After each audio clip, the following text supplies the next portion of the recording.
Hiç bildin mi senden neler çekti can?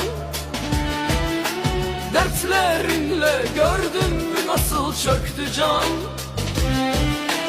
Bir taneydi öyle sandın çoktu can.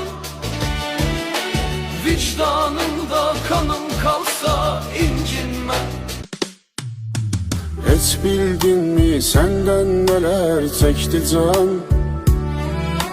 Dertlerinden gördün nece çöktü can. Bir deneydi sen elə bildin çoktu can. Vicdanında kanım kalsa incime. Kar qəlbini daha necə səsləyim? Sevgidənsə bəlkə nifrət bəsləyim. Daş ürəyim can çürüdən tərsliyin.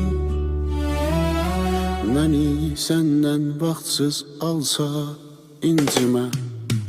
İstəməzdim ömrüm solan bağ olsun.